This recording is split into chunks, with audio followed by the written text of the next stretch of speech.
When we're ready and rolling.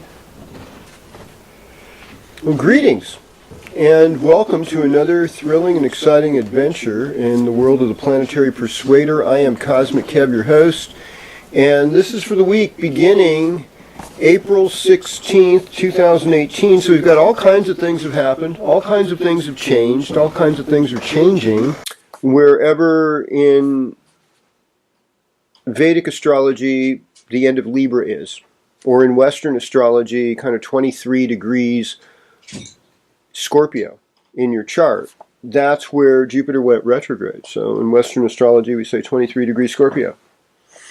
And so it's about to go, it's going to go retrograde all the way through July till it gets back to 13 degrees Scorpio, which would be about 19 degrees Libra in the actual constellation. So what I want to just prepare people for is whatever house in Western astrology Scorpio falls in, that's where the blessing lies for you. That's where the expansion, that's where the teaching, that's where the wisdom, that's where you have to show yourself to be more enlightened for the coming year. Or in sidereal Vedic astrology, whatever house Libra is, that's where the later part of Libra is where you're going to have to be more enlightened and make better choices and all those good things, and you're going to get help.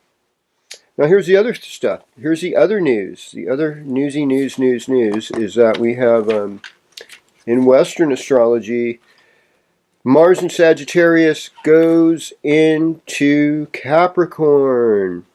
Okay? So it means basically that Mars is on its way to conjoining Saturn, and it's kind of like, oh no! I get so scared, because a lot of times that's one of the war constellations is when Saturn and Mars go conjunct. But, it's never war everywhere. And it's been a long time in the good old US of A since we've had a war. But think about it. If we put Cancer on the ascendant, as a Cancer nation, we would say 7th house of open enemies, that's where Saturn and Mars are, and it kind of gets you thinking,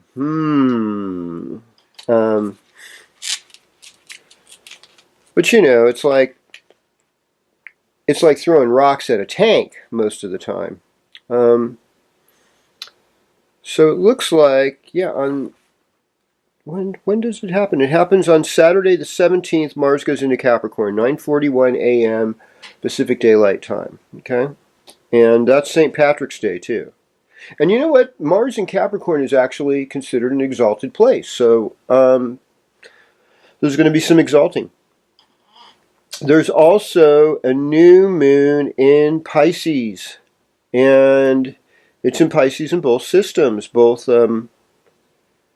Vedic astrology and Western astrology. So this new moon in Pisces, 2653, very close to like the real high point for Venus and creativity. So I expect that as of tomorrow at 6:12 a.m., we're going to wake up feeling creative. We're going to wake up feeling our imagination.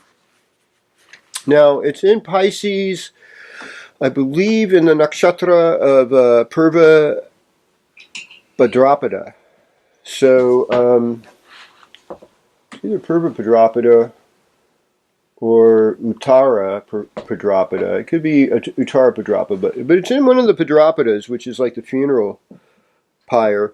And so it's kind of like we're burning away at all this old karma this week. We're going to let it die and go, and we're going to face some more serious and responsible consequences, especially if it is that Uttara Padrapada, which I'm kind of thinking it might be. It's right there, though. It's right there in the Padrapadas, both Purva and Uttara.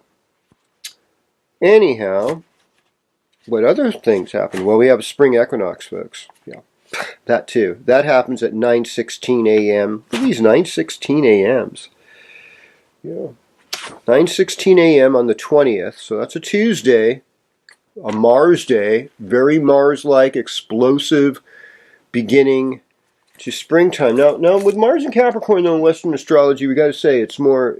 There's exalted, but it's also Mars, Pluto, Saturn, which is kind of like Mars, Pluto, Saturn was in like 1947, late 40s, when the People's Republic of China emerged through a lot of war. Israel became a nation, I think, in that time, too. So there's kind of these like explosive, militant type countries, were formed the last time we had this Mars. Well, I mean, that might not have been the last time, but on these times where we get this Mars, Saturn,